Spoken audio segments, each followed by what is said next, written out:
जैन साथियों, आपदा का वक्त हो, त्रासदी का वक्त हो, महामारी का वक्त हो, उस वक्त भरोसा होता है अपनों पर, भरोसा होता है सरकार पर, भरोसा होता है आपकी चिंता करने वाले लोगों के ऊपर कि उस त्रासदी से कैसे आपको निकालेंगे। लेकिन अगर सरकार आपको अनाथ छोड़कर, सरकार आपको मौत के मुंह में छोड़कर ऐसा महसूस हो कि आइसोलेशन में चली गई है, ऐसा महसूस हो कि वो आपके प्रति पूरी तरीके से बेफिक्र है, लापरवाह है, तो वो और भी ज्यादा पीड़ादायक और दुखदायी होता है। एक तरफ आप त्रासदी के कारण, आपदा के कारण, महामारी के कारण जान गंवा रहे हैं, दूसरी तरफ सरकारी कुव्यवस्थाओं के कारण आपकी जान जा रही है।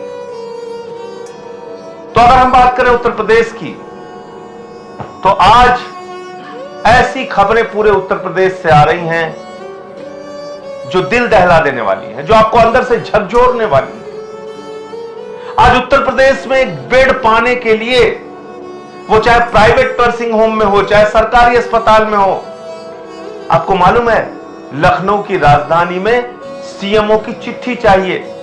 चीफ मेडिकल ऑफिसर जब लिख कर देगा तब आपको बेड नसीब होगा। कल मैं कुछ वीडियो देख रहा था, एक महिला है जिसकी मां कई घंटों से एम्बुलेंस में इंतजार कर रही है, उसको सरकारी चिट्ठी की जरूरत है। एक महिला है जिसके पिता खत्म हो गए हैं, ताऊ खत्म हो गए हैं, मां एम्बुलेंस में है, सरकारी चिट्ठी की जरूरत है और वो उम्मीद छोड़ चुकी है और वो कह रही है कि हो सकता है मेरी मां भी खत्म हो जाए। कहां कहां से बयान करें। 200 से ज्यादा शव अकेले लखनऊ में जलाया गया, 200 से ज्यादा शव कल जलाया गया। ये लखनऊ की तस्वीरें हैं, आपको झकझोर देने वाली तस्वीरें हैं। पूरा आसमान शव के धुओं से काला हो गया है। ये लखनऊ की तस्वीर है जहां 1 किलोमीटर तक गोमती के किनारे बैकुंठ धाम पर लोगों की लाशें जल रही हैं, कतारें लगी। और हमारी सरकार क्या कर रही है? ऑक्सीजन की कमी से 43 कोविड हॉस्पिटल में संकट की स्थिति, महासंकट की स्थिति बनी। 43 कोविड हॉस्पिटल लखनऊ प्रदेश की राजधानी के ऐसे हैं जहां पर कि ऑक्सीजन नहीं है। ऑक्सीजन की कमी के कारण लोहिया में 5 लोग एक दिन मर गए, विवेकानंद हॉस्पिटल में 4 लोगों की जान एक दिन चली गई। ये 2 दिन की खबरें हैं। ऐसी कितनी खबरें हैं जो मीडिया में रिपोर्ट नहीं होती हो।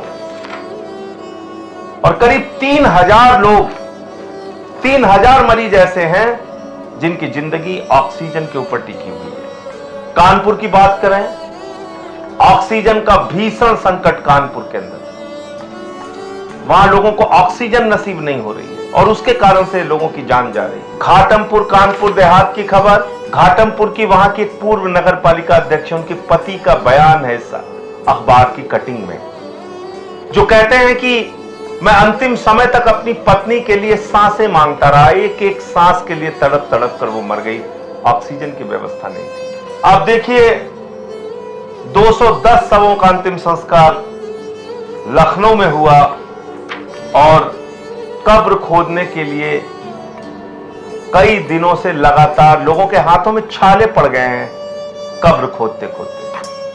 यह झांसी की खबर है, ऑक्सीजन की कमी से अकाल की स्थिति है, ऑक्सीजन का अकाल हो गया झांसी के अंदर। ये खबरें आप देखिए, ये लखनऊ की खबर है, ये पत्नी की दर्दनाक मौत और पति आईसीयू में। ये है, एम्बुलेंस नहीं मिली तो बाइक से ले गए और मौत हो गई। ये लखनऊ प्रदेश की राजधानी की खबर आपको बता रहा हूं। ये आगरा की खबर है, सड़क के किनारे चबूतरे पर लाशें जलाई जा रही है। मैं पूरे उत्तर प्रदेश की हालत बता रहा हूं, क्या हालत, किस हालत में आज उत्तर प्रदेश करा रहा है, पीड़ित है, तड़प रहा है उत्तर प्रदेश। ये झांसी की खबर है, बेड बिक रहे हैं, नर्सिंग होमों में अनाप शनाप पैसे लोगों से वसूले जा रहे हैं।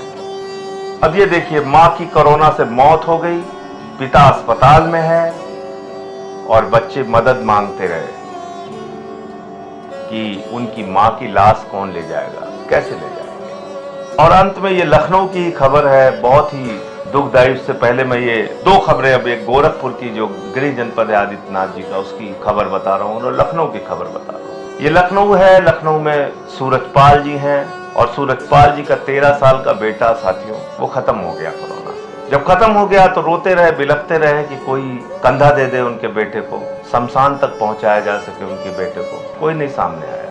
एक मजबूर बाप अपने बेटे को खुद से कंधे पर लादता है, शमशान में लेके जाता है, कब्र खोदता है और उसका शव दफन करके आता है। क्या ये खबरें हमारी आत्मा को झकझोरती नहीं? क्या हमारी संवेदनाओं को जगाती नहीं? क्या हम बिल्कुल संवेदन शून्य हो चुके हैं? हमें कोई चिंता नहीं है लोगों की? ये लोग इंसान नहीं, जानवर हैं जो मर रहे हैं, जिनकी लाशों की कतारें लगी हुई हैं।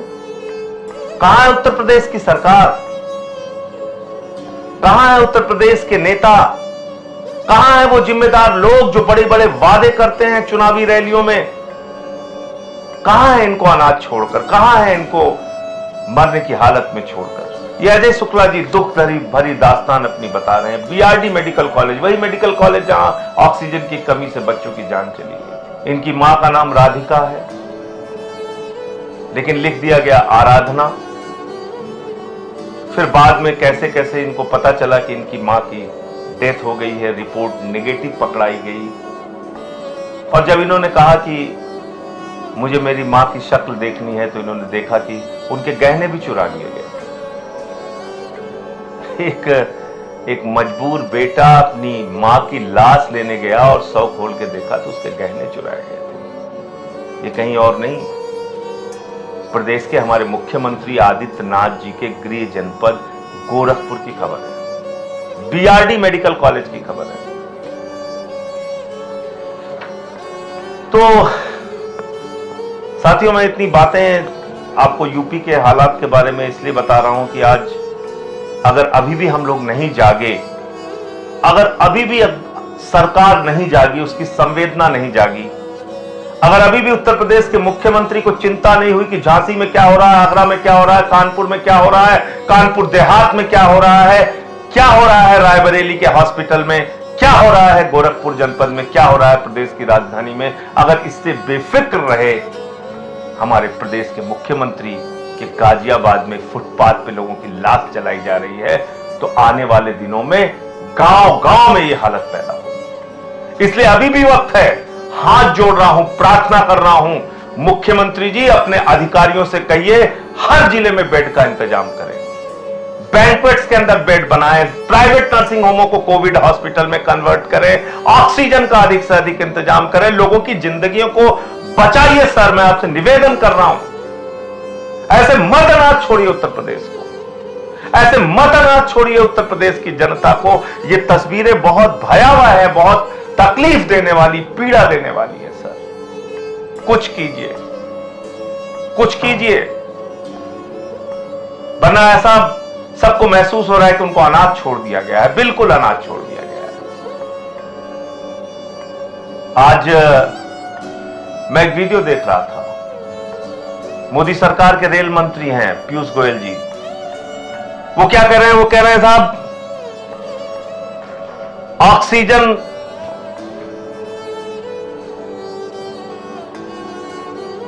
लोगों को नियमित करके आवश्यकता अनुसार दिया जाए। तो क्या मोदी सरकार आज इस स्थिति में आ गई कि लोगों की सांस उनसे पूछ कर ली जाएगी? अब आपको मोदी सरकार से पूछकर सांस लेनी पड़ेगी, ये मोदी सरकार के मंत्री कह रहे हैं। मोदी सरकार से पूछकर आपको सांस लेनी पड़ेगी। वो कह रहे हैं ऑक्सीजन बर्बाद होती है। अरे पीयूष गोयल जी, मोदी जी, यहां तो लोगों को ऑक्सीजन नसीब नहीं हो रही है। आप बर्बादी की बात तो छोड़ दीजिए, बर्बाद तो तब होगी जब उनको ऑक्सीजन नसीब होगी। मैंने बताया तो नीलम चौरसिया का हाल, जो नगर पालिका की पूर्व अध्यक्ष थी, उनका पति रोता रह गया, ऑक्सीजन की सिलेंडर नहीं मिल पाई, जान चली गई। मैंने बताया लोहिया अस्पताल में जान चली गई ऑक्सीजन की कमी से, विवेकानंद हॉस्पिटल में जान चली गई। अरे प्रदेश की राजधानी में आइए, लखनऊ में देखिए, यहां ऑक्सीजन की कमी से लोगों की जान जा रही है। पीयूष गोयल जी, आप तो कह रहे हैं कि बर्बाद हो रही है ऑक्सीजन। अरे ऑक्सीजन दीजिए, तो बर्बादी का तो सवाल ही नहीं उठता। तो इस तरह की बातें जब की जाती हैं तो ऐसा लगता है कि जले पर नमक छिड़का जा रहा है। ऐसा लगता है कि आपके घाव को और गहरा किया जा रहा है। ऐसा लगता है कि आपके घाव को और कुरेदा जा रहा है। कहा जा रहा है कि ऑक्सीजन आवश्यकता अनुसार आपको मिलेगी। कहा जा रहा है कि ऑक्सीजन बर्बाद हो रही है। अरे ऑक्सीजन मिल ही नहीं रही है, बर्बाद कहां से होगी? और मोदी जी और गृह मंत्री अमित शाह, उनको इस समय पूरे देश में कोविड से जो मौतें हो रही हैं उसका जायजा लेना चाहिए। ऑक्सीजन का इंतजाम करना चाहिए, इंजेक्शन का इंतजाम करना चाहिए, दवाओं का इंतजाम करना चाहिए, बेड का इंतजाम करना चाहिए, अस्पतालों का इंतजाम करना चाहिए। वो चुनाव की रैली में व्यस्त हैं। उनके लिए बंगाल का चुनाव जीतना प्राथमिकता है, चाहे जितनी लाशें बिक जाए।